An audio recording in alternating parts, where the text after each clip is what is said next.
عليكم ورحمة الله وبركاته.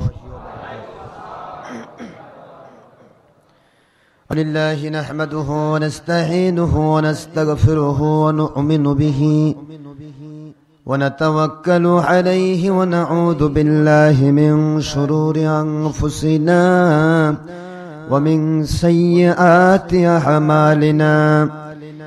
من يهد الله فهو المهتدي ومن يضلل فلن تجد له وليا مرشدا.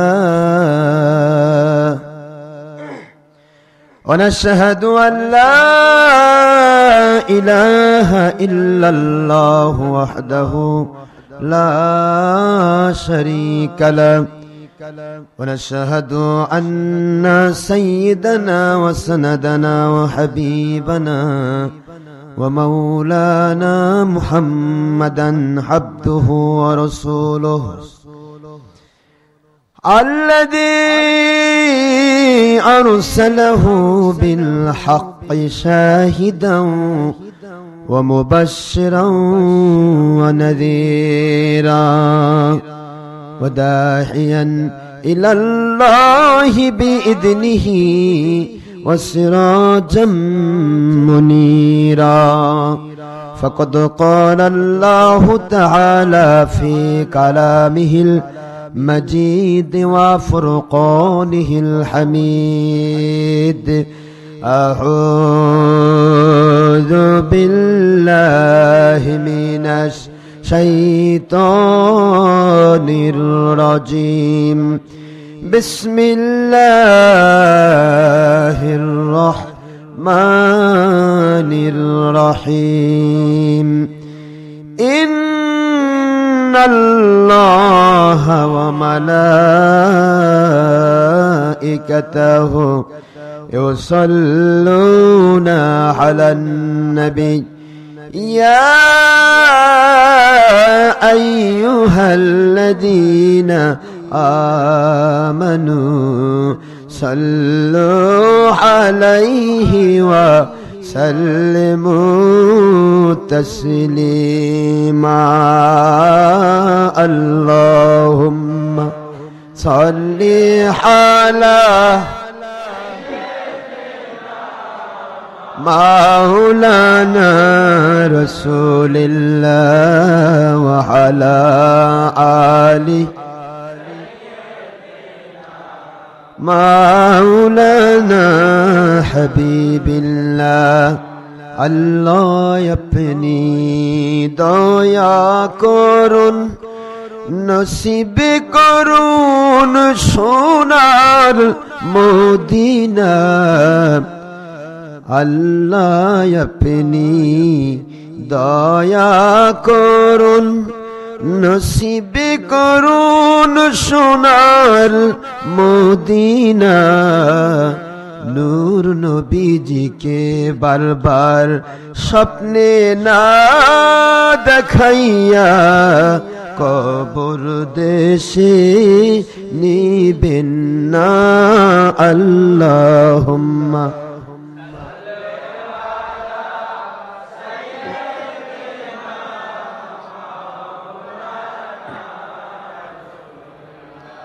وعلى آل سيدنا مولانا। কোথায় রইলেন প্রাণের নবীজি, আমাদের ছাড়িয়া কোথায় রইলেন নূরের নবীজি,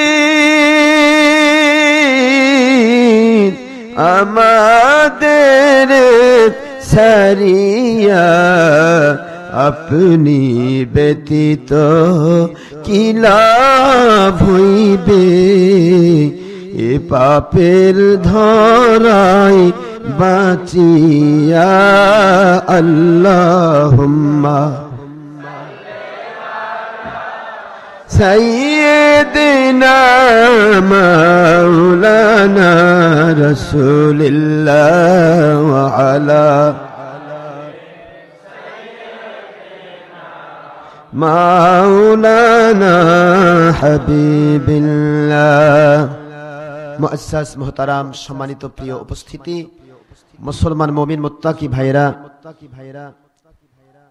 অনেক দূর দূরান্ত থেকে এবং নিকট থেকে আগত সম্মানিত প্রিয় মুসল্লিবৃন্দ মহান আল্লাহ সুবহানাহু তাবারক ওয়া তাআলা খলিক মালিক রব এক ও অদ্বিতীয় আল্লাহ পাক যার কোনো অবতার নেই যার কোনো শরীক নেই যার কোনো অংশীদার নেই সেই রব্বুল আলামিনের অপার মেহেরবানিতে আশা করি আপনারা সবাই ভালো আছেন মালিকের দরবারে দোয়া করা উচিত প্রতিটা মুহূর্ত এবং প্রচেষ্টা করতে হবে কি করে আমরা আল্লাহর সন্তুষ্টির উপর ভালো থাকতে পারবো আল্লাহর অসন্তুষ্টির উপরে সবাই থাকতে পারে কিন্তু আল্লাহর সন্তুষ্টির উপরে ভালো থাকতে গেলে অনেক বাধা বিপত্তি আছে যদি আপনি আল্লাহর সন্তুষ্টির উপর ভালো থাকতে চান তাহলে বিচিত্রমুখী আপনার বিরুদ্ধে অপবাদ আসবে আপনার ব্যাপারে বিভিন্ন রকমের উৎপাত করে কথা হবে যখন আপনি আল্লাহর সন্তুষ্টির উপর থাকতে চেষ্টা করবেন তবে আল্লাহ বলেন যদি চেষ্টা করে যে যতই বাধা দেখ আমি তাকে পরিপূর্ণ হেদায়েতের উপরে কবুল করে নেওয়া আমার দায়িত্ব হিসেবে গ্রহণ তাকে হেদায়েতের রাস্তা দেখিয়ে দেব কিন্তু এই হেদায়েতের রাস্তা আল্লাহ পাক যে দেখিয়ে দেবেন এইটার মূলে প্রচেষ্টার প্রয়োজন হয়তো বলবেন কেন প্রচেষ্টা করব আল্লাহ হেদায়েত করবে প্রচেষ্টা করব কেন আল্লাহ হেদায়েত করবে প্রচেষ্টা করব কেন প্রচেষ্টা যদি না দিতেন আল্লাহ তাহলে কিন্তু ইবলিস থেকে শুরু করে আবু জাহেল সবাই কিন্তু একটা দাবি করবে আল্লাহ হেদায়েত সবাইকে দিয়েছেন আমাকে দেননি কেন যত অপরাধ জগতের মানুষ আছে সবাই কিন্তু বলবে আল্লাহর কাছে যে আল্লাহ হেদায়েত তো আপনি দেন তো আপনি আমাকে দিলেন না এই কথাটা যেন বলার সুযোগ না থাকে এই জন্য আল্লাহ পাক রব্বুল আলামিন বলেছেন লাইসা লিল ইনসানি ইল্লা মা সাআ একজন মানুষের জন্য দুনিয়াতে এবং আখিরাতে মঙ্গল শান্তি বরকত পাওয়ার ক্ষেত্রে একটাই মাত্র পথ সেটা সে যদি প্রচেষ্টা করে এই প্রচেষ্টা করলে তার সব রাস্তা খুলবে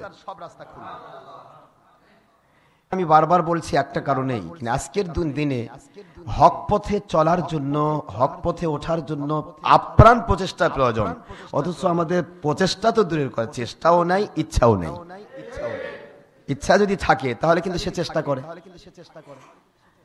আর করলেই আল্লাহ সহজ করবে এটা আল্লাহ পাকের ওয়াদা এটা আমি বারবার বলতেছি যে বান্দার নামে যদি জাহান্নামের আগুনও লেখা থাকে তাকদীর তো লেখাই আছে কিন্তু আল্লাহ বলেন ওয়াল্লাযিনা জাহাদু ফিনা আমার জন্য আমার রাস্তায় আমার মহব্বতে আমাকে পাওয়ার জন্য আল্লাহ বলছেন এই না শব্দটা আল্লাহর দিকে ইঙ্গিত আমাকে পাওয়ার জন্য আমাকে বোঝার জন্য মানার জন্য আমার কাছ থেকে রহমত শান্তি বরকত পাওয়ার জন্য যে ব্যক্তি আপ্রাণ চেষ্টা করবে জাহাদু আপ্রাণ প্রচেষ্টা করবে যখনই সে আপ্রাণ প্রচেষ্টা করলো আল্লাহ বলেন ডবল কনফার্মেশন লা নাহদিয়ান্নাহুম লাম তাকিদ আবার নুনে তাকিদ লা নাহদিয়ান্নাহুম সুবুলানা আমার হেদায়েত পাওয়ার যত রাস্তা ওই বান্দার জন্য হেদায়েত পাওয়ার আমার পক্ষ থেকে যতগুলি রাস্তা আছে সমস্ত রাস্তা খুলে দেওয়ার দায়িত্ব আমি আর আল্লাহর হবে সব রাস্তা তিনি খুলবে কিন্তু বান্দা করবে প্রচেষ্টা বান্দা কি করবে তো আমরা আল্লাহর সন্তুষ্টির উপর ভালো থাকতে গেলে প্রচেষ্টার দরকার আছে না নাই যদি প্রচেষ্টা না করি তাহলে শয়তান ধোঁকা দিয়ে অন্যদিকে নিয়ে চলে যাবে এই জন্য সবাই পড়ছি আলহামদুলিল্লাহ যিনি দয়া করে আমাদেরকে হকের উপরে ওঠার প্রচেষ্টায় সফলতা দান করেছেন ইচ্ছা করলে আমাকেও তো আল্লাহ বাতিল পথে নিতে পারতেন আপনাকেও নিতে পারতেন কোনো বাতিল মুন্সি নবীর দুশমনের মহব্বত আপনার সাথে লেগে যেতে পারত ঠিক নেই কিন্তু সব দিক থেকে আল্লাহ কন্ট্রোল করে দয়া করেছেন বলে আমরা আল্লাহ পাক রব্বুল আলামিন ওনার সন্তুষ্টিপূর্ণ নবীজি পাক সাল্লাল্লাহু আলাইহি সাল্লাম ওনার সন্তুষ্টিপূর্ণ ইসলামের দিকে আসার প্রচেষ্টা করতে পেরেছি, প্রচেষ্টাটা করতে পেরেছি, ঠিক না ঠিক? আর এই প্রচেষ্টা আছে বলে আপনারা দূর দূরান্ত থেকে কষ্ট করে আসছেন। তাছাড়া বাড়িতে মসজিদ ছিল, বাড়ির পাশে মসজিদ ছিল না, কিন্তু সব মসজিদ ভেদ করে দৌড়ে আসলেন। নিশ্চয় আপনার প্রচেষ্টা আছে যে কি করে আপনি সত্য পথ পাবেন, ঠিক না ঠিক?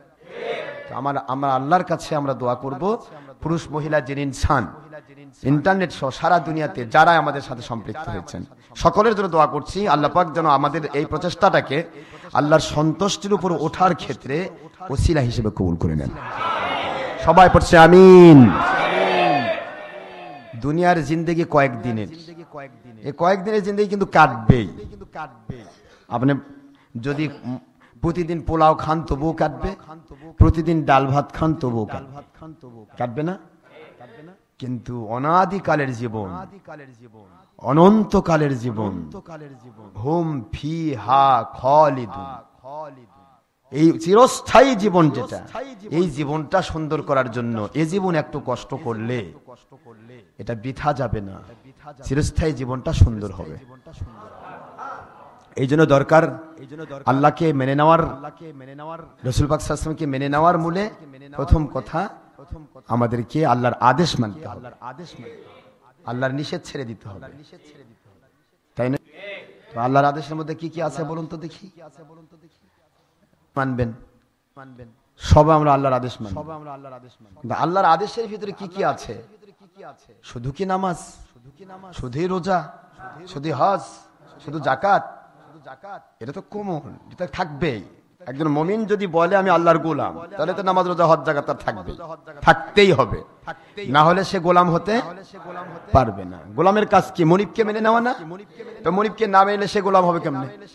তো মনিবকে মেনে নেওয়ার প্রথম ইমানের পরে যেটা সেটা নামাজ, এরপর রোজা, হজ, যাকাত, তাই না?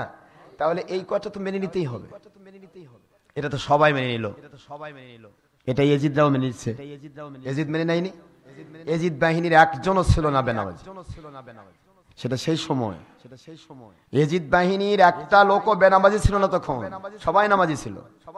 নামাজ পড়তো, রোজা রাখতো, হজ করতো, যাকাত দিত, কোরআন শরীফ তেলাওয়াত করতো, তারপরে তাসবিহ পড়তো, মাথায় টুপি দিত, জুব্বা দিত, পাগড়ি দিত, সবই পড়তো। তাই ইয়াজিদ বাহিনী তো জান্নাতি হলো না? কি বলেন আপনারা? হুজুর জান্নাতি হলো না, আপনি জানলেন কেমনে?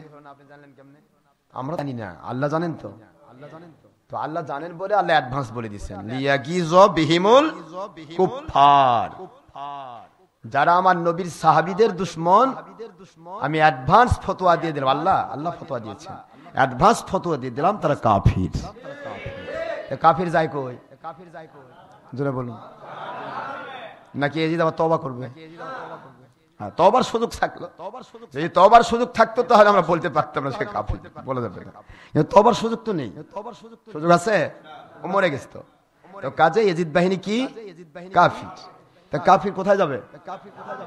কেন? নামাজ পড়লো তো। নামাজ জান্নাতের চাবি না? আত-তুহুরু মিফতাহুস সালাত ওয়াস সালাতু মিফতাহুল জান্নাহ, সহিহ মুসলিম শরীফের হাদিস। তো যদি তুহুর হচ্ছে, পবিত্রতা হচ্ছে নামাজে ঢোকার চাবি, অর্থাৎ নামাজের প্রস্তুতির প্রথম হলো পবিত্রতা। ছেলে নাজাসাতে গরিজা হলে ফরজ গোসল, আর নাজাসাতে খৈফা হলে ওযু। এখন ওযু গোসল করে নিয়ে সে নামাজে দাঁড়ালো, যে নামাজে সে দাঁড়ানোর সুযোগ পাইলো, আস-সালাতু মিফতাহুল জান্নাহ, আর নামাজই তার জান্নাতের চাবি হয়ে গেল। তো ইয়াজিদের জন্য চাবি হলো না কেন? বলেন। ইয়াজিদ পড়েছে, বর্তমান কাদিয়ানীরা নামাজ পড়ে, শিয়ারা নামাজ পড়ে না? পড়ে না? শিয়ারা নামাজ পড়ে, কাদিয়ানী নামাজ পড়ে, ওহাবীরা নামাজ পড়ে, খারিজিরা নামাজ পড়ে, সবাই তো পড়ে নাকি? নামাজ পড়েও সে যেতে পারছে না কেন?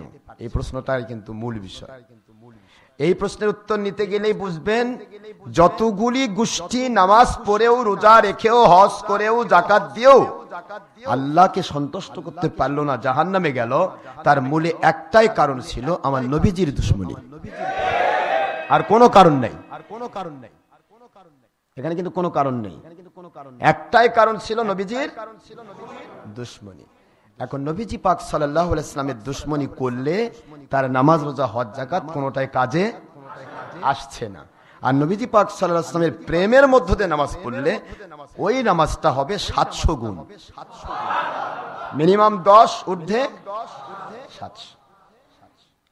আনজা বিল হাসানাতি ফালাহু আশরু আমসালিহা।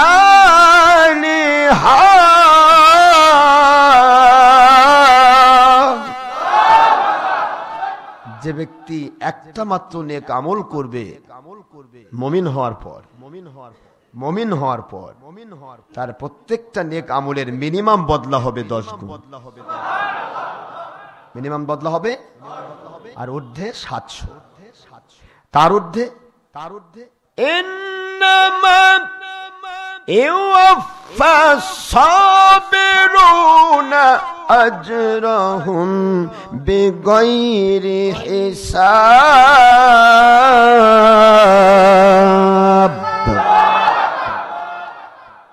মিনিমাম 10, ঊর্ধ্বে 700, তার ঊর্ধ্বে বান্দা যদি আল্লাহর সন্তুষ্টির জন্য নবীজি পাক সাল্লাল্লাহু আলাইহি সাল্লামকে মেনে নিয়ে সত্যিকারের ইসলাম যদি মেনে নেয়, তাকে এমন পুরস্কার দেওয়া হবে যা আসমান জমিনবাসী গণনা করে শেষ করতে পারবে না, অগণিত, বিগয়রি হিসাব। এরপর আর কোনো কথা আছে? কিন্তু সবই বিলীন হয়ে যাবে, সবই ধ্বংস হয়ে যাবে, সবই নষ্ট হয়ে যাবে, জিরো হয়ে যাবে যদি আমার নবীর সাথে দুশমনি থাকে। কিছুই থাকবে না। প্রত্যেকটা মুহূর্ত আপনাকে আমাকে চিন্তা করতে হবে, আমাদের কোনো কাজ বা কথা বা কোনো লেখনী বা কোনো বক্তব্য কোনো সময় যেন আমার নবী পাক সাল্লাল্লাহু আলাইহি সাল্লাম বা সাহাবায়ে কেরাম রাদিয়াল্লাহু আনহুম অথবা হক্কানি ওলিয়া উলিয়াদের বিরুদ্ধে না যায়, তাহলে জানার আগে ধ্বংস। কোরআন শরীফে আছে ওয়া আনতুম লা তাশউরুন, তোমরা জানছো না, বুঝছো না, তার আগেই আনতাহাবাতা আমালুকুম, তোমার জীবনের সমস্ত আমল ধ্বংস করে দেব। সুবহানাল্লাহ জোরে বলুন। কেন? আমার নবীজির সাথে যদি কেউ বেয়াদবি করে, দুশমনি করে, নবীর শানে যদি কেউ খেলাফ করে, তাহলে তার সমস্ত আমল ধ্বংস হবে। এই কথাটা আমি আপনাদেরকে অনেকবার বুঝালাম। এই বোঝানোর মূল উদ্দেশ্য হচ্ছে যে আপনি আমি আমল করছি, করব, কিন্তু এটা যেন নষ্ট না হয়, এটা যেন নষ্ট না হয়। আপনি আমল করবেন, ফায়দা পাবেন না, এটা কেন হবে? আমল করবেন, ফায়দা পাবেন, ঠিক না? আমি একটুকু আমল করবো, এটা ফায়দা পাবো। এই ফায়দা পাওয়ার আশায় আমার নিচের তলাটা ঠিক রাখতে হবে। নিচের তলা যদি ঠিক না থাকে, ঝুড়ির মধ্যে যতই রাখেন, যা রাখবেন সব পাশ কেটে চলে যাবে, ঠিক না? ঠিক। ঝুড়ির মধ্যে ঝুড়ির তলা ঠিক রাখার মূল বিষয় হচ্ছে আমার নবী পাক সাল্লাল্লাহু আলাইহি ওয়াসাল্লামের সাথে প্রেমের সম্পর্ক। নবীজির উপর দরুদ শরীফ পড়ুন, সবাই পড়েন সাল্লাল্লাহু আলাইহি ওয়াসাল্লাম। মালিক আমাদেরকে নবীর মহব্বতের উম্মত বানিয়েছেন, আমাদের নবীর উম্মত বানিয়েছেন, যার কারণে অনেক কিছু আমরা পেয়েছি। এই কথাটা আমি বারবার বলেছি। আমরা কিন্তু নবীর উম্মত, আখির রাসূলের উম্মত হতে পেরেছি বলে আমরা অনেক কিছু পেয়েছি, ঠিক না ঠিক? আর আখির রাসূলের উম্মত যদি না হতে পারতাম তাহলে অনেক কিছুই পাইতাম না। এখনো অন্য কোন নবীর উম্মত ডাইরেক্ট জান্নাত পায়নি। আমার নবীজি বলেছেন, আমি যতক্ষণ পর্যন্ত আমার হক্কানি আলেম উম্মতদেরকে নিয়ে আমার আল্লাহর জান্নাতে না ঢুকবো, ততক্ষণ পর্যন্ত অন্য কোন নবীর উম্মত তো দূরের কথা, অন্য কোন নবীও ডাইরেক্ট জান্নাতে ঢুকবে না। হ্যাঁ, তারা জান্নাতের নিয়ামত পাচ্ছেন, তারা জান্নাতের নিয়ামত পাচ্ছেন সবাই, কিন্তু আমার নবী পাক সাল্লাল্লাহু আলাইহি ওয়াসাল্লাম জান্নাতে প্রবেশ না করা পর্যন্ত জান্নাতে কেউ ডাইরেক্ট ঢুকতে পারবে না। সুবহানাল্লাহ পড়বেন না? এ পর্যন্ত যারা জান্নাত পাচ্ছে, অনেকে বলে না জান্নাতে গেছে, জান্নাতে গেছে মানে জান্নাতের নিয়ামত তারা ভোগ করছেন তাদের কবরের ভিতরে। জোরে বলুন সুবহানাল্লাহ। ডাইরেক্ট জান্নাতে ঢোকা, এটা আমার নবী পাক সাল্লাল্লাহু আলাইহি ওয়াসাল্লাম তার উম্মতের হক্কানি আলেম উলামা ওলি আউলিয়া সহ যতক্ষণ উদ্বোধন না করবেন, না ঢুকবেন ততক্ষণ পর্যন্ত যার উদ্দেশ্যে যার ওসিলায় জান্নাত, সে নবী ঢুকলো না, আল্লাহ পাক অন্য কাউকে ঢোকাবেন না। এই জন্য নবীজি বলেছেন, আমি আমার আল্লাহর রহমত ছাড়া জান্নাতে ঢুকবো না। তার মানে আমার আল্লাহর রহমত মানে আমার আল্লাহ রব্বুল আলামিনকে খুশি করে আমি জান্নাতে ঢুকবো। আল্লাহকে খুশি করার জন্য আমার নবী প্রস্তুত, আর আমার আল্লাহ বলেন আপনাকে খুশি করার জন্য আমি আল্লাহ প্রস্তুত। প্রত্যেকটা ক্ষেত্রে আল্লাহ পাক তার হাবিবকে খুশি করেছেন। কিভাবে খুশি করেছেন? কোরআন শরীফে আয়াত যদি আমরা খুলি তাহলে পাবো। দেখুন, একটু চিন্তা করে দেখবেন, কোরআন শরীফে আছে, ইয়া আইয়ুহাল্লাযীনা আমানু আতিউল্লাহ ওয়া আতিউর রাসূলা ওয়া উলিল আমরি মিনকুম। সুবহানাল্লাহ। ইয়া আইয়ুহাল্লাযীনা আমানু, হে ঈমানদারেরা। ডাকলেন কাদেরকে? এই ঈমানদার বলতে সারা জগতে কিয়ামত পর্যন্ত যত মুমিন আসবে, কোন মুমিনকে এখানে এক্সেপশন করা হয়নি, আলাদা করা হয়নি। এই যত বহু বচন ব্যবহার করেছেন আল্লাহ পাক, সৃষ্টির শুরু থেকে মুমিন আমার নবী পাক সাল্লাল্লাহু আলাইহি ওয়াসাল্লামের উম্মত হিসেবে, আমার নবীজির উম্মত হিসেবে কিয়ামত পর্যন্ত যতগুলি উম্মত নবী মানে মুমিন হিসেবে আসবে, সেটা পুরুষ হতে পারে, মহিলা হতে পারে, জিন হতে পারে, ইনসান হতে পারে। আল্লাহ পাক ডাকে, হে ঈমানদারেরা, ও মুমিনেরা। এই নোটিশটা ওই মুমিনের জন্য যে মুমিন দাবি করে আমি আল্লাহকে মানি। সুবহানাল্লাহ বলেন। This notice only for believers, not for disbelievers or non-Muslim who stay in this world. এই দুনিয়াতে যারা মুমিন বলে দাবি করবে ওদের জন্য এই নোটিশটা। আল্লাহ ডাক দিলেন, কি বললেন? হে ঈমানদারেরা, হে মুমিনেরা, হে ঈমান আনয়নকারীরা। কি হইছে? ঈমানদারেরা সবাই ডাকে সাড়া দিল। আল্লাহ কি হইছে? আল্লাহ কি খেদমত করব? আল্লাহ আপনার কি করব? আল্লাহ বলেন, মুমিন দাবিটা যদি সত্য প্রমাণ করতে চাও তাহলে আতিউল্লাহ, আমি আল্লাহ যা আদেশ করি তা মেনে নাও, আর আমি আল্লাহ যা নিষেধ করি তা ছেড়ে দাও। মুমিন বলে যদি দাবি করা সত্য প্রমাণ। সবাই বলল, আল্লাহ আপনাকে মানবো না, কাকে মানবো? আপনি তো মানবই। আল্লাহ পাক বলেন, ঠিক আছে আমাকে মানবে? বলে হ্যাঁ। তা আল্লাহ আপনাকে মানেছি, এটা তো আমরা আগেই বলেছি। ক্বালু বালা আলাস্তু বিরাব্বিকুম, যখন বলেছেন আলাস্তু বিরাব্বিকুম, তোমরা কি আমাকে রব হিসেবে মেনেছো? আমরা রূহের জগতেই তো বলে আসলাম ক্বালু বালা, আমরা তো আপনাকে মেনে নিয়েছি। সুবহানাল্লাহ। আল্লাহ রাব্বুল আলামিন বলেন, রে আমার বান্দারা, আমাকে মানার দাবি যদি সত্য প্রমাণ করতে চাও, ক্বালু বালা, আমাকে রব হিসাবে মানবে। আমার রব, আমার রুবুবিয়াতের পর্বটা যদি তোমরা মেনে নেওয়ার দাবিটা যদি সত্য প্রমাণ করতে চাও, তাহলে তোমাদের কাছে আমি অর্ডার করছি, ওয়া আতিউর রাসূল, সমস্ত দুনিয়ার সকল আমলের আগে আমার নবীজিকে তোমরা মেনে নাও। দেখছেন, আল্লাহকে মানার দাবি যদি সত্য প্রমাণ করতে চাও তাহলে শুধু নামাজ পড়ো, রোজা রাখো, হজ করো, যাকাত দিত, এ পর্যন্ত বললে শেষ হয়ে যেত। কারণ নামাজ আল্লাহর আদেশ, রোজা আল্লাহর আদেশ, হজ আল্লাহর আদেশ, যাকাত আল্লাহর আদেশ, ঠিক না? কিন্তু আল্লাহ এগুলি নিয়ে আসলেনই না। আল্লাহ বলেন, আমাকে মানার দাবি যদি সত্য প্রমাণ করতে চাও, নামাজ পড়ো, তাহলে তো যথেষ্ট হতো। কিন্তু আল্লাহ বলেন, আমাকে মানার দাবি যদি সত্য প্রমাণ করতে চাও, আমার নবীজিকে আমি খুশি করতে চাই, আমার নবী যা আদেশ করে তা মানো, নবী যা নিষেধ করেন তা ছাড়ো। নবীকে কোথায় নিয়ে আসলেন আল্লাহ বলেন? কোথায় নিয়ে আসলেন? আমাকে মানার দাবি যদি সত্য প্রমাণ করতে চাও, যদি বলেন আল্লাহকে মানি না, তাহলে নবীকে মানা লাগবে না। কিন্তু আমাকে মানার দাবি যদি সত্য প্রমাণ করতে চাও, তাহলে নবীকে মেনে নাও। এই অর্ডারটা আল্লাহর। আপনি তো বলেছেন আমি মানবো, আল্লাহ বলেছেন আমাকে মানো, তো আল্লাহ পাক বললেন, বান্দা বল আমি মানবো। আল্লাহ বলেন, আমার প্রথম আদেশ তুমি মানো, সেটা হলো আমার নবীকে মেনে নাও। এই নবীকে মেনে নাও আদেশটা প্রথম আদেশ আল্লাহ। নবীজিকে মেনে নেওয়ার আদেশ প্রথম। নবীকে মেনে নিয়েছেন, এখন আপনি নামাজ, রোজা, হজ, যাকাত যত আছে সব করবেন, কারণ আমার নবী নামাজ পড়েছেন, আমার নবী রোজা রেখেছেন, আমার নবী হজ করেছেন, আমার নবী যাকাত দিয়েছেন, আমার নবী পাক সাল্লাল্লাহু আলাইহি ওয়াসাল্লাম কোরআন তেলাওয়াত করেছেন, আমার নবী পাক সাল্লাল্লাহু আলাইহি ওয়াসাল্লাম স্ত্রীর অধিকার আদায় করেছেন, আমার নবী পাক সাল্লাল্লাহু আলাইহি ওয়াসাল্লাম সন্তানদের অধিকার আদায় করেছেন, আমার নবী পাক সাল্লাল্লাহু আলাইহি ওয়াসাল্লাম মা বাবার খেদমত করার জন্য বারবার তাকিদ দিয়েছেন। যত জায়গাতে আমার নবী পাক সাল্লাল্লাহু আলাইহি ওয়াসাল্লাম ওস্তাদের খেদমত করতে বলেছেন, নবী পাক সাল্লাল্লাহু আলাইহি ওয়াসাল্লাম যত কাজ করেছেন, যেহেতু আল্লাহকে মানার দাবি তোমরা সত্য প্রমাণ করতে চাও, এই জন্য নবীর সমস্ত কাজগুলো মানো, তাহলে আমাকে মানা হয়ে যাবে। নিয়ে আসলেন নবী দিয়ে।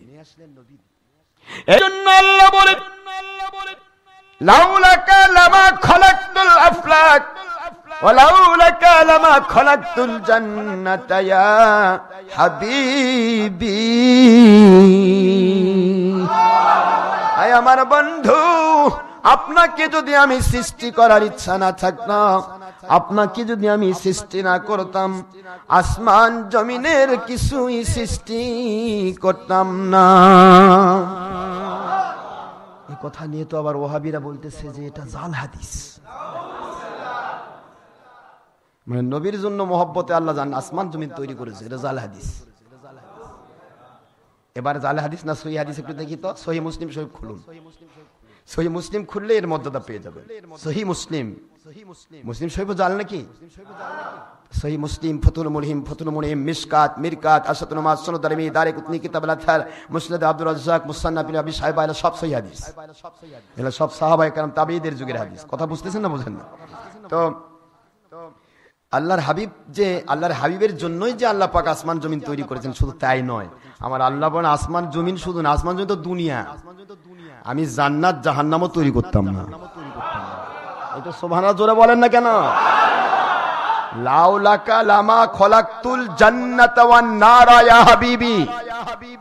আমার বন্ধু, আমি জান্নাত জাহান্নামও তৈরি করতাম না যদি আপনাকে তৈরি করার ইচ্ছা আমার না থাকতো।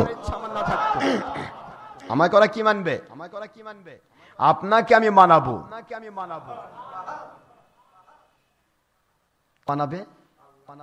আল্লাহ রসুলকে মানাচ্ছেন, দেখছেন? রসুলকে মানাচ্ছেন। আমি আসতেছি তো রসুল পাক সাল্লাল্লাহু আলাইহি ওয়াসাল্লামকে আল্লাহ মানাচ্ছেন কিভাবে? আন আবি হুরায়রা রাদিয়াল্লাহু তাআলা আনহু قال قال رسول الله صلى الله عليه وسلم كل امتي يدخلون الجنه الا من ابى। কি ব্যাপার? আল্লাহর হাবিব বলেন প্রত্যেকটা উম্মত আমার জান্নাতে যাবে। যত উম্মত আছে সমস্ত উম্মত আমার জান্নাতে যাবে। আর আমার উম্মত মানে মুসলমান দাবিদার জান্নাতে যাবে। ইল্লা মান আবাল্লাহ, কেবলমাত্র যা আল্লাহকে অস্বীকার করেছে তা নয়। ইল্লা মান আবা, আবার সাথে ইয়া মুতাকাল্লিম, আমাকে যারা অস্বীকার করেছে তারা জান্নাতে যাবে না, জাহান্নামে যাবে। নবীকে যারা অস্বীকার করেছে কোথায় যাবে?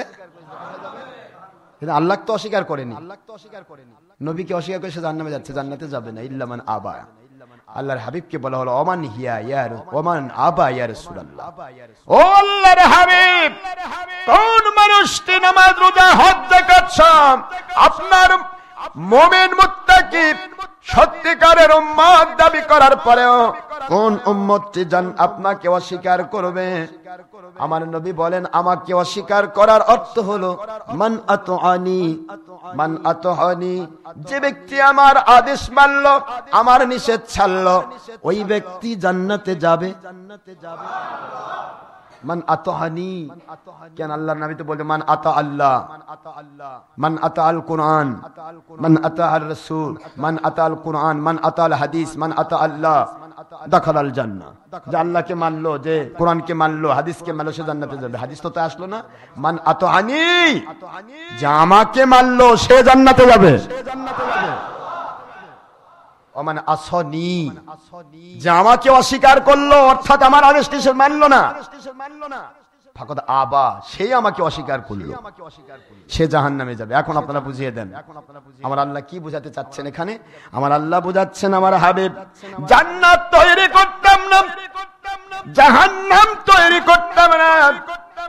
আপনাকে যারা মানলো, আমার আদেশ মানতে গিয়া আপনাকে যারা মেনে নিল, আপনার ভালোবাসা যারা প্রমাণ করলো, ওদেরকে শান্তি দেওয়ার জন্য আমার নবীকে, আমার বন্ধুকে যে ভালোবাসা দিয়েছে, আমার বন্ধুর ভালোবাসাটাকে আমি স্বীকৃতি দেওয়ার জন্য, ওদেরকে শান্তি দেওয়ার উদ্দেশ্যে, আমার বন্ধুকে মেনে নেওয়ার জন্য আমি জান্নাত তৈরি করলাম। আমার বন্ধুকে মেনে নিছে, আমাকে ওরা কি মানবে? আমার বন্ধুকে মেনে নিয়েছে, আমার প্রেমিককে মেনে নিয়েছে, যাকে আমি নিজে সন্তুষ্ট করেছি, কাবা ঘরকে কেবলা বানিয়ে দিয়েছি, নবী যা চেয়েছেন তাই দিয়েছি। সেই জন্য আমার বন্ধুকে যারা মেনে নিল, আমার বন্ধুকে খুশি করার জন্য, ওদের প্রতি খুশি হয়ে আমি ওদেরকে জান্নাতি বানাবো বলে জান্নাত তৈরি করলাম।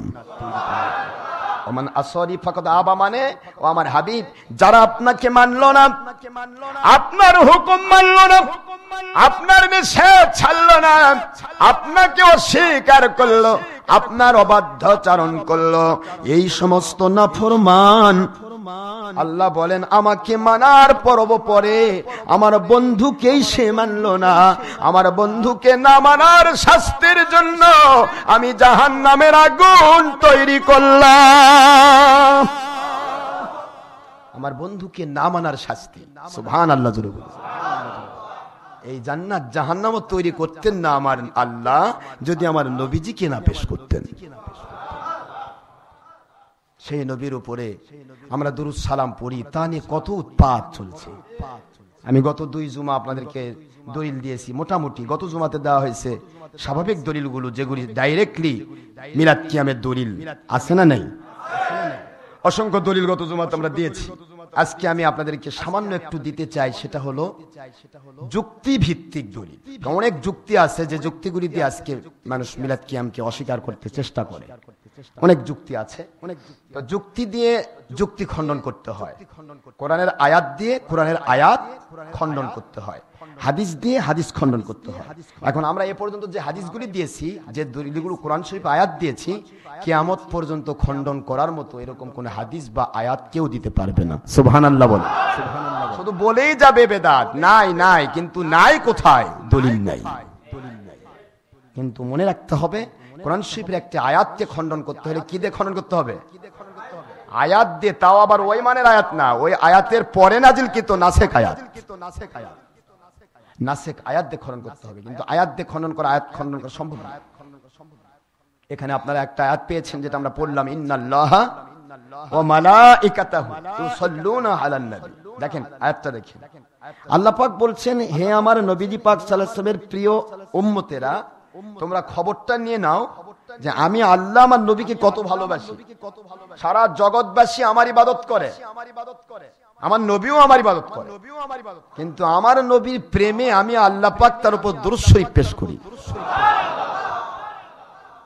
দুরূদ শরীফ আল্লাহ পেশ করেন। এখন দুরূদ শরীফ বিরোধিতা করতেছেন সেই ভাইদেরকে আমি বলি, আপনারা একটা আয়াত দেন যে আল্লাহ পাক চামড়া সদকা যাকাত খায়, তাই তুমি খাও। কোন যারা চামড়া সদকা যাকাত খাচ্ছে তারাই তো মিলাদের দুশমনি করছে। আপনারা একটা দলিল দেন যে আল্লাহ পাক সরাসরি তাবলীগ করে, তাই তো সরাসরি তাবলীগ করো, এরকম দলিল আছে? আল্লাহ পাক সরমনায় হয়ে পাখা মাখা বাতাস খাচ্ছে গণতন্ত্র নিয়ে, তোমরাও তাই করো, করছে নাকি? এরকম আছে? এরকম আয়াত তো নাই। তাহলে আয়াত নাই, তারপরেও তোমরা এগুলা করছো। আর দরুদের ব্যাপারে ডাইরেক্ট আয়াত আছে যে আল্লাহ নিজে দরুদ পেশ করে, তার বিরুদ্ধে আচরণ করা মানে কি? এগুলা কিন্তু আয়াতটা সেটিং করছে যুক্তি দিয়া। কথা কি বুঝতেছেন নাকি আপনারা? পৃথিবীর যারা আজকে দলিল পেশ করছেন মিলাদ কিয়াম চলবে না, এটা মিলাদ কিয়ামের 3য় নম্বর দলিল, থার্ড পার্ট। আজকে এর আগে ফার্স্ট পার্ট গেছে, প্রথম জুমা, মাঝখানের জুমা দ্বিতীয় জুমা, সেকেন্ড পার্ট মিলাদ কিয়ামের দলিল, আর আজকে হবে মিলাদ কিয়ামের থার্ড পার্ট, 3য় নম্বর দলিল। এরপরে যদি হয় তো 4র্থ পার্টও হবে, যদি আজকে শেষ না হয়। এখন বিষয় হলো যে আপনি যদি বলেন, যে কোনো ব্যক্তি বলুন, একটা ইমাম যদি মিলাদের বিরোধিতা করে, মিলাদ কি নবীর যুগে ছিল না, হিজুর ছিল, তো মিলাদের মধ্যে তো দরুদ পড়া হয়, মিলাদের মধ্যে কিন্তু অতিরিক্ত কোনো কাজ নেই। মিলাদের মধ্যে যা করা হয় একটু চিন্তা করবেন, ফিকিরটা করবেন, শুধু দলের সাথে বাঁকা হবেন না ভাইজান, মৃত্যু আসবে। এখন মৃত্যু যখন আসবেই, তাহলে আমি কেন দলের সাথে বাঁকা হব? যার দলিল প্রমাণ আছে, যুক্তি তর্কে সব ক্ষেত্রে, সেটা মেনে নেওয়াটাই হলো ঈমান। জোরে বলুন সুবহানাল্লাহ। মেনে নেওয়াটাই ঈমান, বুঝতে হবে। তাই এখানে যদি একটা ইমাম বলে মিলাদ চলবে, ওই ইমামে বলেন মিলাদের মধ্যে দরুদ পড়া হয়, আল্লাহুম্মা সাল্লি আলাইহি দরুদ না, আর কাসিদা শরীফ যেগুলো পড়া হয়, সমস্ত কাসিদা শরীফ হুজুর পাক সাল্লাল্লাহু পছন্দ করেছেন। তোলা আল বাদরু আলাইনা মিন সানিয়াতিল বিদাই, এটা হুজুর পাক সাল্লাল্লাহু সামনে পড়া হয়েছে, সুবহানাল্লাহ পড়বেন না? তো কাসিদা হুজুর পছন্দ করতেন বলেই হাসান বিন সাবিত রাদিয়াল্লাহু আনহুকে বলা হয় শায়ের রাসূল। সহিহ মুসলিম শরীফে হাদিসে প্রমাণিত হয়েছে শায়ের রাসূল হযরত হাসান বিন সাবিত রাদিয়াল্লাহু আনহু, কাব ইবনে জুহাইর রাদিয়াল্লাহু আনহু, লবিদ বিন রাবিয়া রাদিয়াল্লাহু আনহু, ওনারা ছিলেন রাসূল পাক সাল্লাল্লাহু আলাইহি ওয়াসাল্লামের কবি। সুবহানাল্লাহ বলেন। ওনারা কি করতেন? হাসান বিন সাবিতের জন্য মসজিদে নববীতে একটা মিম্বার আমার আল্লাহর হাবিব তৈরি করে দিয়েছিলেন, যে তুমি এই মিম্বারে দাঁড়িয়ে ইসলাম, কোরআন এবং তোমার আল্লাহ এবং রাসূলের কি করবে? প্রশংসা গাথা কাসিদা পেশ করবে। সুবহানাল্লাহ জোরে বলেন। আর এই কাসিদা শরীফ যখন হাসান বিন সাবিত রাদিয়াল্লাহু আনহু তেলাওয়াত করতেন, সঙ্গে সঙ্গে সাথে সাথে গুনগুন করে পুরা মসজিদে নববীর সমস্ত সাহাবায়ে কেরাম পড়া শুরু করে দিতেন। তো কাসিদা শরীফ পড়া, কাসিদা শরীফ হুজুরের পছন্দের জিনিস। আপনাকে জানতে হবে মিলাদের মধ্যে কি কি করা হয়। যখন আপনি বলছেন মিলাদ কিয়াম বেদাত বা শিরক বা নাজায়েজ, তখন সেই ভাইটিকে আমি বলবো মিলাদ কিয়ামের ভিতরে কি কি বিষয় আছে আমাকে দেখতে হবে। প্রথমে দেখতে হবে, আমরা প্রথমে এখানে পড়ি হাম ছানা পড়া হয় না, আল্লাহর হাম পরে ছানা পড়া হয়, তবে রাসূল সাল্লাল্লাহু পরে দরুদ শরীফ পড়া হয়। এরপরে কোরআন শরীফের আয়াত পড়া হয়, মা কানা মুহাম্মাদুন আবা, অথবা লাকাদ জাআকুম রাসূলুম মিন আনফুসিকুম, অথবা এর সাথে ইন্নাল্লাহা ওয়া মালাইকাতাহু ইউসাল্লুনা আলাইহি, এটা পড়া হয়। এগুলো কোরআনের আয়াত পড়া কি বেদাত? তাহলে বেদাতে টিকছে না, কোরআন আয়াত টিকছে না। তো কারণ আল্লাহ বলেছেন ওয়াইদা কুরিয়াল কুরআনু ফাসতামিউ লাহু ওয়ানসিতু লাআল্লাকুম তুরহামুন। কোরআন তেলাওয়াত করা, কোরআন শোনা, দুইটারই হুকুম আল্লাহ করেছেন। সুবহানাল্লাহ পড়বেন না? তো তাহলে কোরআন তেলাওয়াত করা এবং কোরআন শোনা, একজন পড়ছে আর একজন ওনাগুলা শুনতেছে, পড়ারও হুকুম আসছে। ফাকরু মা তায়াসসামিল কোরআন, কোরআন থেকে যা পছন্দ হয়, পছন্দ তো সবই, যেটা সহজ তোমার কাছে সেটা তেলাওয়াত করো। সূরা মুজাম্মিলের 20 নম্বর আয়াত দিয়ে প্রমাণ হলো যে কোরআন শরীফ তেলাওয়াত করাটাও কিন্তু এক প্রকার ফরজ ওয়াজিব ইবাদত। সুবহানাল্লাহ পড়বেন না?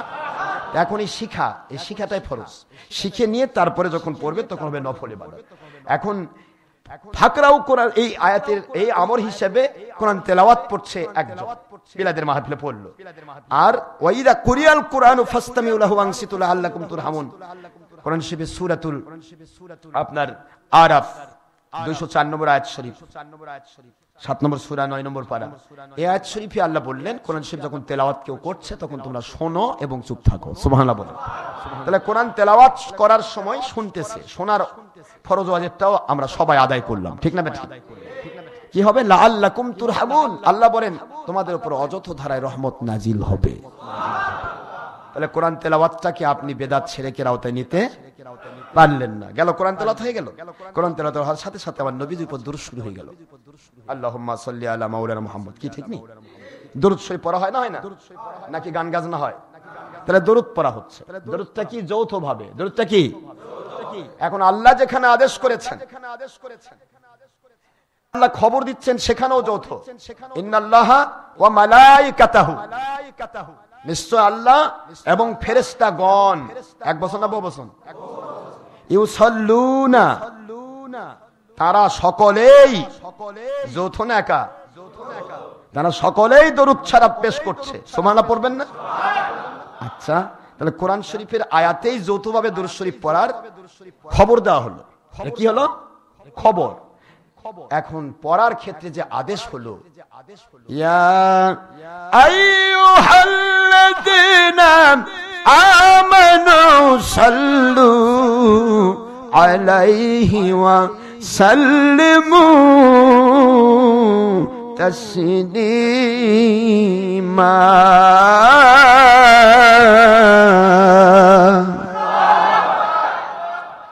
এখানে যখন আল্লাহ ডাকলেন দরুদ শরীফ পেশ করার জন্য, খবর দিলেন, সেখানেও যৌথ। খুব বোঝার চেষ্টা করুন, কিন্তু আমি কোরআনে আয়াত বলছি। 33 নম্বর সূরা 22 নম্বর পারার প্রথম আয়াত শরীফ নম্বর 56, সূরাতুল আহজাব, মদিনা অবতীর্ণ সূরা। এই আয়াত খণ্ডন করার কোনো যুক্তি নেই, কোনো রকমের আয়াত নেই, এটাই নাসেখ আয়াত। এটাই নাসেক আয়াত, এটাকে মানসুখ করার কোনো নাসেক আয়াত নেই। এখন এই আয়াত শরীফে আল্লাহ যখন খবর দিলেন, ফেরেশতারা পড়ছেন সব বহু বচন, সুবহানাল্লাহ পড়বেন না যৌথ। আবার যখন অর্ডার করছেন, ও মুমিনেরা, ইয়া আইয়ুহাল মুমিন, হে মুমিন তুমিও পড়ো, এরকম যদি সিঙ্গুলার নাম্বারে আসতো তাহলে আমরা যৌথভাবে মিরাজ কিয়ামের যে যৌথভাবে দরুদ শরীফ পড়ছি এটা কিন্তু গ্রহণযোগ্য হতো না। কথা কি বুঝতেছেন? কিন্তু আল্লাহ ডাক দিয়েছেন, ইয়া আইয়ুহাল্লাযীনা আমানু, হে ঈমানদারেরা, যেখানে যতগুলা ঈমানদার আছো সমস্ত ঈমানদার যৌথভাবে দরুদ সালাম পেশ করো। এখানে যতগুলো ইমানদার আছে এখানে যৌথভাবে, অমুক জায়গায় যতগুলো ইমানদার আছে অমুক জায়গায় যৌথভাবে, আমেরিকা যত ইমানদার আছে একত্রিত হয়ে তারা যৌথভাবে, এই যৌথভাবে দরুদ সালাম পেশ করার খবরটাও আল্লাহ দিয়েছেন, আবার যৌথভাবে দরুদ সালাম পেশ করার আদেশও আল্লাহ দিয়েছেন। তাহলে যৌথভাবে দরুদ সালাম আমরা পেশ করছি। এখানে যারা বললো এটা বেদাত, তাহলে এটা কোরআনের বিরোধিতাকারী, এটা টিকছে না, বেদাত শিরক টিকছে না। তাহলে দরুদ সালাম যৌথভাবে সবাই মিলে পড়া হলো। এর মধ্যে কাসিদা পড়া হচ্ছে, কাসিদাটা বোঝার জন্য এককভাবেও পড়ে, সবাই মিলে অনেক সময় যারা বোঝে জানে পড়ে, কাসিদা পড়া হলো। আপনি মিলাদের শুরু থেকে শেষ পর্যন্ত একটু দেখেন তো আমলটা কোনটা বেদাত কোনটা শিরক। কাসিদা পড়ার পরে নবীজি পাক সাল্লাল্লাহু আলাইহি ওয়াসাল্লাম পৃথিবীতে কিভাবে আসলেন, ওয়ালাম্মা তাম্মা মিন হামলিহি সাল্লাল্লাহু আলাইহি ওয়াসাল্লাম, নবীজি পাক যখন আল্লাহর জমিনে আল্লাহ পাক রব্বুল আলামিনের পক্ষ থেকে নাজিল হলেন, এই তাওয়াল্লুদ শরীফটা পড়া হয় ওনার জন্ম বৃত্তান্তটা। এই জন্ম বৃত্তান্তের বিষয়টা আল্লাহ পাক নিজেই কোরআনে ঘোষণা দিয়েছেন, লাকাদ জাআকুম রাসূলুম মিন আনফুসিকুম আজিজুন আলাইহি মা আনিতুম হারিস, তোমাদের কাছে আমি এমন এক রাসূল পেশ করলাম যে রাসূল তিনি তোমাদেরকে কি করেন, হারিস, তোমাদের গুনাহ মাফ করে দিয়ে জান্নাতি করে দেওয়ার জন্য তিনি বড় লোভ করেন, আকাঙ্ক্ষা করেন। জয় কোন সুবহানাল্লাহ। আমার নবীর সে ক্ষেত্রে আল্লাহ হারিস শব্দ ব্যবহার করেছেন। হিরস শব্দটার অর্থ লোভ, হিরস শব্দের অর্থ হলো লোভ। আমার নবীর দুনিয়ার লোভ নেই, আমার নবীর কোন অর্থের লোভ ছিল না, টাকার লোভ নয়, পয়সার লোভ নয়, জমিদারির লোভ নয়। আমার আল্লাহ বুঝাচ্ছেন আমার কি নবী তোমাদের কাছে পেশ করলাম, যে নবীর একটাই লোভ, একটাই আকাঙ্ক্ষা, যে প্রত্যেকটা উম্মতকে নিয়ে তিনি জান্নাতে যেতে চান। এটা নবীজির আকাঙ্ক্ষা। নবী পাক সাল্লাল্লাহু আলাইহি ওয়াসাল্লামের সবচাইতে বড় এটা লভ, হিরস বলা হয়েছে, হিরসুন। তাহলে আল্লাহ নিজেই তো আল্লাহর হাবিবের মিলাদ ঘোষণা করছেন, নিজেই ঘোষণা করছেন। নবী আসলেন, কিভাবে আসলেন, কি করলেন, কেমনে করলেন, তিনি কি করেন, উম্মতের জন্য কি করতে চান, কিয়ামত পর্যন্ত কি করবেন, সব আল্লাহ ঘোষণা দিচ্ছেন। অসংখ্য আয়াত কোরআনে আছে যে আল্লাহ পাক নিজে তার হাবিবের জন্ম বৃত্তান্ত বর্ণনা করেছেন। তাহলে আল্লাহ বর্ণনা করেছেন জন্ম বৃত্তান্ত, আমরা উম্মত বর্ণনা করতে পারবো না কেন? এখানে তাওয়াল্লুদ শরীফ পড়ে তার জন্ম বৃত্তান্ত ঘোষণা দেওয়া হয়। এরপরে মদিনাতুল মুনাওয়ারায় নবী পাক সাল্লাল্লাহু আলাইহি ওয়াসাল্লামকে খেয়াল করে সবাই মিলে একত্রিত ভাবে, যেহেতু সালামের অর্ডারটা ব্যক্তিগত ভাবে নয়, সালামের অর্ডারটাও ওয়াসাল্লিমু, যতগুলা মুমিন একত্রিত আছো সবাই মিলে সালাম দাও। সে বেয়াদবের মতো নয়, আদবের সাথে, তাসলিমা, আদবের সাথে আমার নবীকে সবাই মিলে সালাম দাও। আমরা সবাই মিলে এখন আদবের সাথে, এই আদবের খেয়াল যদি করবার যান যে নবীকে সালাম দেওয়ার আদবটা কি, নবীকে সালামের আদব কি, শুয়ে থাকে, বসে থাকে, সালামের আদব কি, দাঁড়িয়ে থাকে, মুখ দিয়ে বড় গল্প করলে হবে না দলিল লাগবে? দলিল লাগবে। তাহলে সালামের আদব, দাঁড়িয়ে থাকে যে আদব, এরও দলিল দিচ্ছি আমি, দেওয়া হয়েছে দলিল অনেক। তারপরে দাঁড়িয়ে থাকে সালামের আদব হচ্ছে, আমার নবী কি কবরবাসী নয়? সাইয়্যিদুল কবুর, হায়াতুন নবী হিসেবে সমস্ত কবরবাসীর সাইয়্যিদ। তো সাইয়্যিদুল কবুর হিসেবে আপনি চিন্তা করেন, আমার নবী পাক সাল্লাল্লাহু আলাইহি ওয়াসাল্লামের সহিহ তিবরানী, সুনান দারিমি, দারিকুতনি, কিতাব আল আথহার, মুসনাদ আব্দুর রাজ্জাক, মুসনাদ আবি শাইবা, অসংখ্য হাদিস শরীফ এসেছে।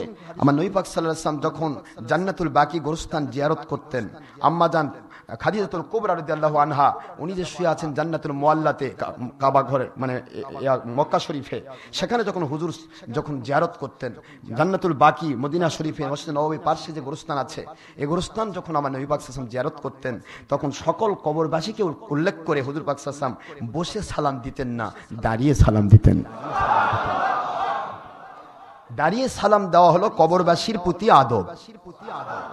আমার নবীকে যদি আপনি কবরবাসীও মনে করেন, আমার নবীজিকে যদি আপনি কবরবাসীও মনে করেন, তবু তো নবীজির সুন্নত হিসেবে কবরবাসীর মর্যাদা পাওয়ার হিসেবে আমার নবীজি দাঁড়িয়ে থাকে সালামের যোগ্য অধিকারী। কি করে বিরোধিতা করেন আমি বুঝতে পারি না। দুনিয়ার স্বার্থে, কাফির মুশরিকের অর্থ উপার্জনের স্বার্থে আপনার নবীকে ভুলে যাবেন। কবরবাসীকে দাঁড়িয়ে সালাম দেওয়া আদব। আর আমার নবী হায়াতুন নবী, তিনি কবরে শুয়ে আছেন, জিন্দা নবী হায়াতুন নবী, আল্লাহর দিদারে মশগুল থেকে তার নিজের উপকার করছেন না, তিনি উপকার করছেন। ফাসাব্বিহ বিহামদি রাব্বিকা ওয়াস্তাগফির ইন্নাহু কানা তাওয়াবা। ও আমার হাবিবি, সারা জগৎবাসীকে আমি আপনাকে দেখাচ্ছি, কবরে বসে আপনার উম্মতের সমস্ত গুনাহগুলির জন্য আমি আল্লাহর কাছে তওবা করুন, আমি আপনার তওবা কবুল করে নিয়ে আপনার উম্মতের গুনাহ মাফ করে দেব। উম্মতের গুনাহ মাফের জন্য নবীজি আল্লাহর দিদারে মশগুল থেকে তওবা করছেন। একজন মানুষকে, একজন সাধারণ মরা মানুষকে আপনার আব্বা আম্মা ভাই বোন দাদা দাদি নানা নানি আপনজন তার কবর জিয়ারত করতে গিয়ে দাঁড়িয়ে সালাম দেন, নির্লজ্জ বেহায়ার জাত। সেখানে নবীজি পাক সাল্লাল্লাহু আলাইহি ওয়াসাল্লাম হায়াতুন নবীকে সালাম দিব আমরা দাঁড়িয়ে, সেখানে এসে ফিতনা পাকাও কেন নবীকে দাঁড়ায় সালাম দেব, কেন নবীকে যারা সালাম দেব, তুমি কেন কবরবাসীকে দাঁড়িয়ে সালাম দাও, একটু বুঝতে পারো না? কবরকে সালাম দেওয়ার আদব হলো দাঁড়িয়ে সালাম দেওয়া। কবরবাসীকে সালাম দেওয়ার সিস্টেমই হচ্ছে দাঁড়িয়ে সালাম দেওয়া। নবী বলা যাবে না, ইয়া রাসূল বলা যাবে না, কত বল। আসসালামু আলাইকুম ইয়া আহলাল কুবুর বলেন না, ইয়া শব্দ তো চলে আসলো। ইয়া আহলাল কুবুর, হে কবরবাসী, আপনাদের উপর সালাম। কবরবাসীকে ইয়া করে সালাম দেওয়া যাচ্ছে, কবরবাসী মরা মানুষগুলোকে ইয়া করে সালাম দেওয়া যাচ্ছে, ইয়া ডাকা যাচ্ছে। আর কবরবাসীর নেতা সাইয়্যিদুল মুরসালিন, ইমামুল মুরসালিন, খাতামুন নবিয়্যিন, আখিরি রাসূল হায়াতুন নবী নূরে মুজাসসাম সাল্লাল্লাহু আলাইহি সাল্লাম, ওনাকে ইয়া বলে ডাকা যাবে না, শিরক হয়ে যাবে। কি বুঝলেন, কি বুঝবেন বলুন, আমাকে বুঝাই দেন। কবরবাসীকে ইয়া বলে ডাকা যাচ্ছে, ইয়া বলে ডাকা যাচ্ছে, ইয়া নেদাদে হরফে নেদাদে ডাকা যাচ্ছে, ইয়া আহলাল কুবুর, হে কবরবাসী, হে কবরবাসী। ও কবরবাসী কি আপনার সামনে দাঁড়িয়ে আছে? দাঁড়িয়ে নাই, তাহলে আপনি যদি ইয়া বলে ডাকতে পারেন। আর আমার নবীকে যখন ডাকি তখন বলেন নবী দাঁড়িয়ে থাকে, মনে করে শিরক হয়ে গেল। কি এটা কত বড় মুনাফিক! নবী দাঁড়িয়ে আছে না বসে আছে সেটা তোমার আমার জানার দরকার নেই। আমার নবীকে দাঁড়িয়ে থাকে সালাম দেওয়াই হলো কবরবাসীর আদব, পাওয়ার অধিকার। তিনি কোথায় আছেন তার ব্যাপার। আমার নবীকে যখন তখন আমার আল্লাহ পাক যে কোনো স্থানে হাজির করতে পারেন, ক্ষমতা আল্লাহর 100% আছে। কিন্তু এই মুহূর্তে আমি দাঁড়িয়ে গেলাম, কত ভেংসি কাটে এই মুনাফিক ধর্ম ব্যবসায়ী, ধর্মের লেবেলধারী চামড়া সৎকা যাকাতখোর বেঈমানের গোষ্ঠী। এরা কত ভেংসি কাটে। এই মাত্র বসে বসে দরুদ পড়তেছে, আবার হোয়া করে দাঁড়ায় ইয়া নবী সালামু আলাইকা করছে। এতক্ষণ নবী কই ছিল, এখন নবী সামনে চলে আসলো। নবী এখন সামনে আসার তখন আসে, এ চিন্তা তোর মাথায় ঢুকালো কে? ওরা তো শয়তান ঢুকাই দিছে। তুই কেমনে বুঝলি আমরা মনে করলাম নবী আসে দাঁড়ালো আমরা সালাম দিচ্ছি? তুই কেমনে বুঝলি? তুই কি গায়েব জানিস? রাম ছাগলের গোষ্ঠী, তোরা কি গায়েব জানিস যে আমরা চিন্তা করলাম নবী আসে হাজির হয়েছে এখন সালাম দিচ্ছি? দরুদ শরীফ পড়ার ক্ষেত্রে আল্লাহ মফুলে মতলব ব্যবহার করেননি। এই জন্য দরুদ শরীফ বসেও পড়া যায়, অসুস্থ হলে শুয়েও পড়া যায়। কিন্তু সালামের ক্ষেত্রে আমার নবী কে সালাম দিতে গিয়ে আমার আল্লাহ আদব মফুলে মতলব ব্যবহার করেছেন, ও সাল্লিমু তাসলিমা। এই জন্য সালামের আদব হচ্ছে দাঁড়িয়ে সালাম দেওয়া। যার কারণে বসে দরুদ হলো, এখন দাঁড়িয়ে সালাম দিচ্ছি। কথা কি বুঝছেন আপনারা? সালামের আদব হচ্ছে দাঁড়িয়ে সালাম দেওয়া। এখানে নবী উপস্থিত আর অনুপস্থিতের প্রশ্ন আসে না। আমার নবী সারা জগতে উপস্থিত হওয়া লাগে না? হাদিস পড়ুন ভালো করে, তাহলে সব পাবেন। আমার নবীজি বলেন গোটা জগৎটা আমার আল্লাহ পাক আমার কবরের মধ্যে আমাকে এমন ভাবে দেখাবেন যেন গোটা জগৎ আমার হাতের তালুর ভিতরে। গোটা জগৎ যদি নবীর হাতের তালুর মধ্যে হয়, আমার নবীকে এসে উপস্থিত হওয়া লাগবে না। রাম ছাগলের জাত, আমার নবীর কাছে সারা জগৎ উপস্থিত। সমগ্র জগৎ উপস্থিত। সমগ্র জগৎ যদি নবীর কাছে উপস্থিত হয়, নবীও গোটা জগতের কাছে উপস্থিত। এটা কোরআনের আয়াতে আসছে, আর নবিয়্যু আউলা, আউলা মানে সবচেয়ে নিকটতম, আউলা বিল মুমিনিনা মিন আনফুসিহিম। এ দুনিয়ার মুমিনেরা, তোমরা কি বলতে যাচ্ছ? আমার নবী কত নিকটে তা জানতে চাও? মিন আনফুসিহিম, যিনি মুমিন, মুমিনের জীবনের চাইতে আমার নবী নিকটে, জীবনের চেয়েও নিকটে। আপনার জীবন কত দূরে? ইন্ডিয়া, পাকিস্তান, কোথায় আছে? কাছে নেই? আমার আল্লাহ কয়, তোর জীবন যত তুই নিকটে, যদি তুই মুমিন হোস, তাহলে তোর আকীদা হবে তোর নবী তোর জীবনের চাইতেও নিকটে। কোরআন শরীফের সূরাতুল আহজাবের 6 নম্বর আয়াত শরীফ, 33 নম্বর সূরা, 21 নম্বর পারা, মদিনা অবতীর্ণ সূরা নাসেক আয়াত। এটাকে খণ্ডন করার কোনো আয়াত নাই। জোরে বলুন সুবহানাল্লাহ। আমার নবীজি তোমাদের জীবনের চাইতেও নিকটে। কোথা থেকে এসেছে? হাদিস বুখারী শরীফ খুললেই পাবেন। এই যারা বলে না আনা বাশারুম মিসলুকুম, সব জায়গায় দলিল দেয় মাটির মানুষ, মাটির মানুষের দলিল আনা বাশারুম মিসলুকুম। এর মধ্যে মাটির গন্ধও নাই। যে আয়াতে মাটির গন্ধ নাই, সেখানে নিয়ে আসে মাটি লাগায়। কত বড় বেঈমানেরা! আনা বাশারুম মিসলুকুম এর আয়াত নিয়ে কয় নই মাটি, গেলে মেরে মাটি কই? বাশার মানে তো মানুষ, মাটি কই? বাশারুম মিসলুকুম দিয়ে দলিল দেয়, আনা বাশারুম মিসলুকুম, নবী আমাদের মতো বাশার, আমাদের মতো বাশার। এখন এখানে যুক্তি দিচ্ছে আমরাও বাশার, নবীও বাশার। তা আমরা মাটির, নবী আবার কিসের হবে? তুই মাটির হলি কবে? তুই তো বীর্যের তৈরি, পানির তৈরি। সুবহানাল্লাহ পড়বেন না? মাটির মানুষ তো একমাত্র আদম আলাইহিস সালাম, যা কোরআনের ভাষা সাহাবায়ে কেরাম ব্যাখ্যা করেছেন। আমাদের কোনো ব্যাখ্যা নেই। সাহাবায়ে কেরাম ব্যাখ্যা করেছেন একমাত্র মাটির মানুষ আদম আলাইহিস সালাম, হাড়ের মানুষ হাওয়া আলাইহিস সালাম, ফুলের ঘাড়ের মানুষ ঈসা রূহুল আলাইহিস সালাম। আমরা সাধারণ মানুষ আল্লাহর কুদরত দিয়ে তৈরি, মা বাবার ওরস থেকে এক ফোঁটা বের হওয়া, উত্তেজনার সাথে বের হওয়া পানি দিয়ে তৈরি। আর আমার নবীকে আল্লাহ সৃষ্টি করেছেন। আল্লাহ নিজে ঘোষণা দিচ্ছেন, কদ জাআকুম মিনাল্লাহি নূর ওয়া কিতাবুম মুবিন। আমি আল্লাহ আমার নবীকে সৃষ্টি করেছি, আমি জানি তাকে কি দিয়ে সৃষ্টি করেছি। আমার নবী হলেন নূর। সবই আল্লাহ বলেছেন। সূরা মাইদার 15 নম্বর আয়াত শরীফে 6 নম্বর সূরা 5 নম্বর পারা, 5 নম্বর সূরা 6 নম্বর পারা, আল্লাহ রাব্বুল আলামিন বুঝাচ্ছেন, আমি সব তোমাদের ঘোষণা দিয়েছি, ক্লিয়ার করে দিয়েছি। আর তারপরে নিয়ে আসে আনা বাশারুম মিসলুকুম, যে নবী দলিল দিচ্ছে আনা বাশারুম মিসলুকুম, আমি তোমাদের মতো বাশার। আর এই বাশার, এই আয়াতের ব্যাখ্যা আমার নবী ডাইরেক্ট করেছেন। এক কথায় হুজুর বলেছেন, লাস্তুকা আহাদিম মিনকুম, আমি নবী কোরআনের ব্যাখ্যা বেশি বুঝি। আমি তোমাদের বলছি, আমি তোমাদের কারো মতো নই। বুখারী শরীফের হাদিস, ফাইজুল বারী, ফতুল বারী, উমদাতুল কারী, ইরশাদুস সারি, মুজাহিরি হক, সুনাদ দারমি, দারিকুতনি, 150 বেশি হাদিস শরীফের কিতাব। আমার নবী বলেন, লাস্তুকা আহাদিম মিনকুম আইয়ুকুম মিসলি লাস্তুকা হায়াতিকুম, আমি তোমাদের কারো মতো নই, তোমরা কেউ আমার মতো নও। কে আছো তোমরা আমার মতো? আল্লাহর হাবিব বারবার এই কথাগুলি বললেন। তাহলে কোরআনের আয়াত যার উপর নাজিল হলো, তিনিই ব্যাখ্যা করলেন আমি তোমাদের কারো মতো নই। আর তুমি দেড় বেটালি 3 সিমটি পড়া মুন্সি, তুমি বুঝে ফেলেছো নবী আমাদের মতো বাশার। কোরআনের আয়াতের ব্যাখ্যা নবীর চেয়ে তুমি বেশি বোঝা। আয়াতের ব্যাখ্যা দিচ্ছে আনা বাশারুম মিসলুকুম, তাও মদিনার আয়াত, মক্কার আয়াত। আনা বাশারুম মিসলুকুম কোথাকার আয়াত? মক্কা শরীফের আয়াত। আর মক্কার আয়াতের বিপরীত অর্থ দিয়ে যদি মদিনায় কোনো আয়াত নাজিল হয়, সে আয়াতের উপর ঈমান আমল আকীদা রাখা ফরজ। এটাকে অস্বীকার করেছে কাফির। মদিনায় আয়াত নাজিল হয়েছে, ইয়া নিসা আন-নবী লাস্তুন্না কাহাদিম মিনান নিসা, সূরাতুল আহজাব 33 নম্বর সূরা 32 নম্বর আয়াত, 22 নম্বর পারার প্রথম পৃষ্ঠায় আমার আল্লাহ পাক বলেন, আমার নবী কেন, আমার নবীজির সাথে বিবাহের সম্পর্ক যাদের, সেই মহিলা স্ত্রীগণ, আমার নবীর স্ত্রীগণ কখনোই নয় দুনিয়ার কোন উম্মতের মতো। নবীর স্ত্রীরাই দুনিয়ার কোন উম্মতের মতো হচ্ছে না, আর নবীকে আপনি উম্মতের মতো মেরে ফেললেন। এটা কোরআন শরীফের নাসেখ আয়াত, এটা মদিনা অবতীর্ণ আয়াত। সুতরাং এই আয়াত দিয়ে তারা বলে আনা বাশারুম মিসলুকুম, আমি তোমাদের মতো বাশার। এই কথা বলতে গিয়ে তারা কি বুঝাচ্ছে? মুহাম্মদ সাল্লাল্লাহু আলাইহি ওয়াসাল্লাম তিনি আমাদের মতো বাশার, আমরাও যা তিনিও তাই। মাঝখানে খালি ওহি কোন মতে দেখেন, এই সামরি খুরের কাম কি, কোন মতে মুখ বেয়া করে কয় কোন মতে ওহি নাজিল হয়েছে, এইটুকু পার্থক্য। কিন্তু ওহি নাজিল হয়েছে, এই পার্থক্যটা কত বড় তা কি জানো?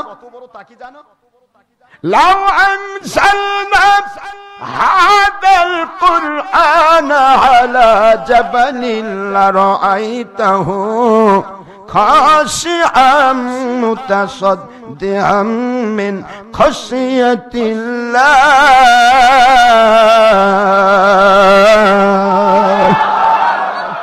আমার হাবিবি ওহির মাধ্যমে যে কোরআন নাজিল করলাম, এই কোরআন নাজিল করা এত সহজ কাউ যেন মনে না করে।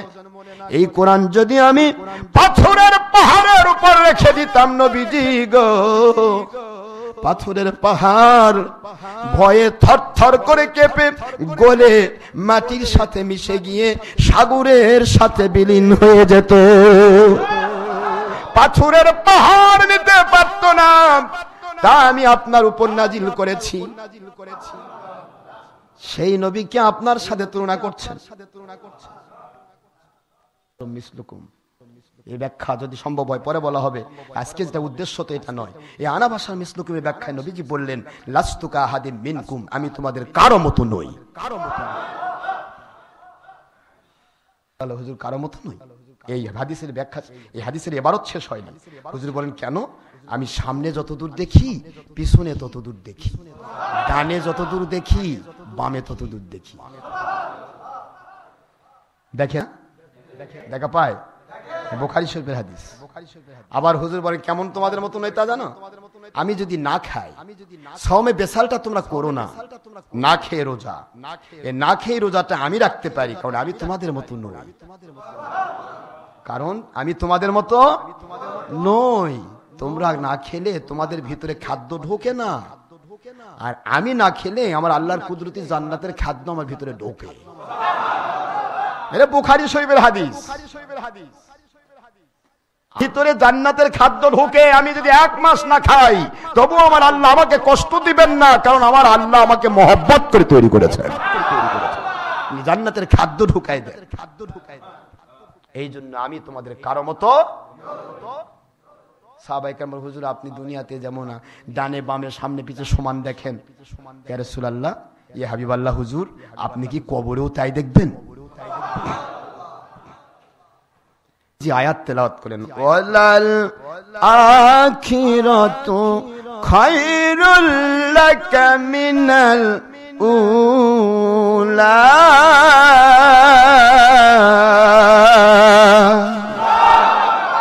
রে আমার সাহাবী রাদিয়াল্লাহু আনহুম শুনুন, সারা জগতে এই আসমান জমিনের ভিতরে সৃষ্টির এই পাতালপুরি থেকে আসমান জমিন সপ্তম আসমান আমার আল্লাহ পাকের আরশে আজিম পর্যন্ত পুরা জগৎটার ভিতরে, এই জগৎটা হলো, এটাকে বলা হয় দুনিয়াবিক জগৎ।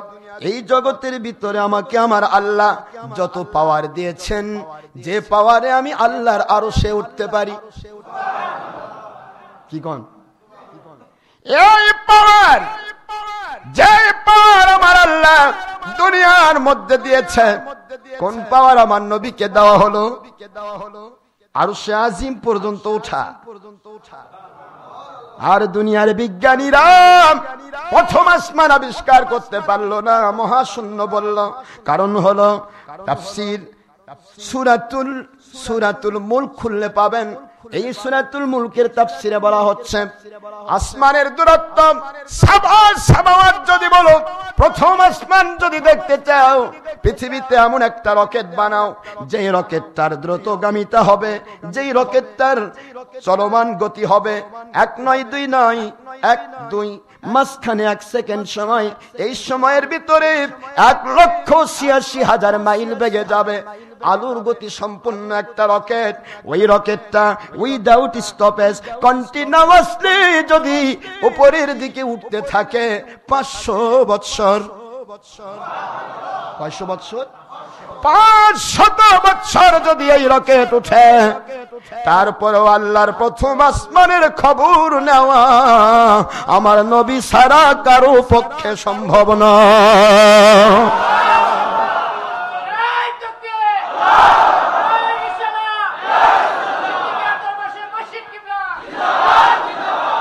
নবী ছাড়া কারো পক্ষে সম্ভব নয়।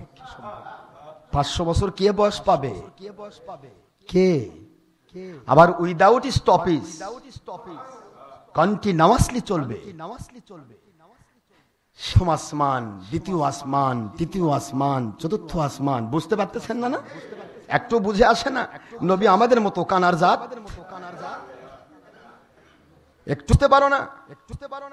প্রথম আসমানের দূরত্ব 500, প্রথম আসমানের পুরুত্ব 500, দ্বিতীয় আসমানের মাঝখানে প্রথম আসমানের দ্বিতীয় মাঝখানে দূরত্ব 500, দ্বিতীয় আসমানের পুরুত্ব 500, তৃতীয় আসমান আর দ্বিতীয় আসমানের দূরত্ব মাঝখানে ফাঁকা জায়গা 500, তারপরে সেখান থেকে সেই তৃতীয় আসমানের আপনার পুরুত্ব 500, এভাবে করে সপ্তম আসমান পর্যন্ত পুরুত্ব আর দূরত্ব, ফাঁকা জায়গা আর পুরুত্ব, এ নিয়ে যদি 500 করে হিসাব করেন কয় লাখ বছর চলবেন? কতদিন চলবেন?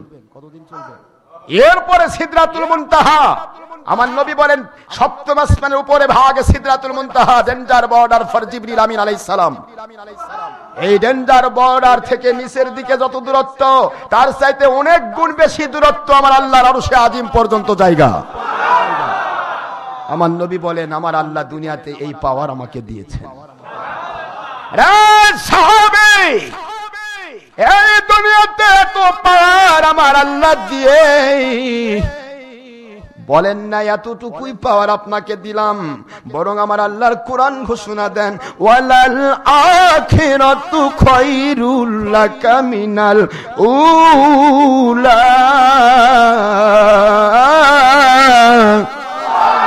আয় আমার বন্ধু, আয় আমার হাবিবি, এই দুনিয়াতে আপনাকে যে পাওয়ার দিলাম, এই দুনিয়াতে যে আপনাকে মর্যাদা দিলাম, এই দুনিয়াতে আমি আপনাকে দেখার ক্ষমতা দিলাম, এই দুনিয়াতে আমি আপনাকে আরশে আজিম পর্যন্ত ওঠার ক্ষমতা দিলাম, এর চাইতে লক্ষ কোটি গুণে বেশি বেশি বেশি খয়রুন সুপারলেটিভ ডিগ্রি, এর কোন রকমের পরিসীমা নেই। এই পরিসীমাটা আমার আল্লাহ এবং রাসূল ভালো জানেন। খয়রুল লাকা মিনাল উলা, এই দুনিয়াতে যত পাওয়ার দিলাম এর চাইতে লক্ষ কোটি গুণে বেশি পাওয়ার আমি আপনাকে কবর থেকে জান্নাত পর্যন্ত দান করব।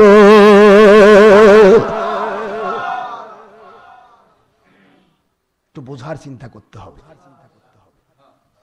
দ্বিতীয় আসমান সব অতিক্রম করে নবী উপরে গেলেন, ওখান থেকে 27 বছর কেটে এসে দেখতেছে ওজুর পানি দুনিয়াতে গড়িয়ে যাচ্ছে। এ ক্ষমতা দুনিয়ার ক্ষমতা। এই ক্ষমতার কোথাকার ক্ষমতা?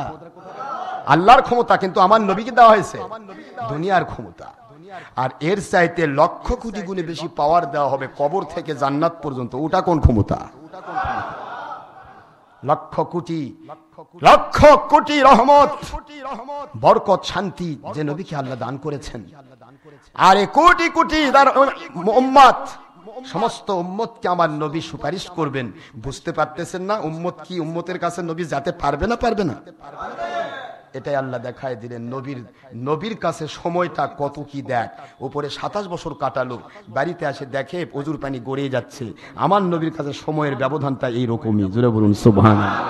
কারো কাছে যেতে আমার নবীর সময় লাগে না, কারো কাছে যেতে নবীর সময় লাগে না, ওটা আল্লাহ কন্ট্রোল করে। খয়রুল লাকা মিনাল উলা, দুনিয়াতে আল্লাহ দিলেন পাওয়ার, সামনে যত দূর পিছে তত দূর, এখানে ওখানে আসমানে জমিনে সব যাওয়ার ক্ষমতা দিলেন।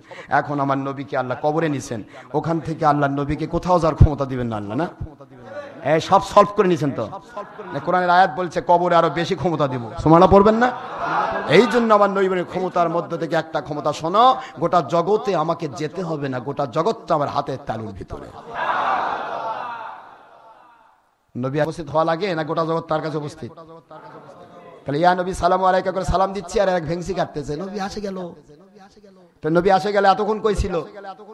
এতক্ষণ ইন্ডিয়া ছিল, এখন এসে উপস্থিত হয়েছে। আমার নবীর কাছে গোটা জগৎটা হাতের তালুর মতো। এটা করে দিয়েছেন আল্লাহ। কে করে দিয়েছেন? নবীজির ক্ষমতা সব কার ক্ষমতা? আল্লাহর ক্ষমতা। এটা মনে রাখতে হবে, বিশ্বাসটা এটা রাখতে হবে। তো যাক, সময় নেই, আসলে হয় না, আমি পারি না। এই মিলাদের দলিল দিতে গেলে বোধহয় কয় জুমা লাগবে আল্লাহ জানে। গত জুমা তো দিছি শুধু দলিল, এখন চলবে যুক্তি। কথা বোঝেন না? বুঝেন না? যুক্তি খোঁড়া না, কোরআন হাদিসের আলোকে আমি যুক্তি দেবো ইনশাআল্লাহ। চলতে থাকুক। আজকে পার্ট 3 মিলাদ কেমের দলিল পার্ট 3, এটা ইন্টারনেটে যাবে।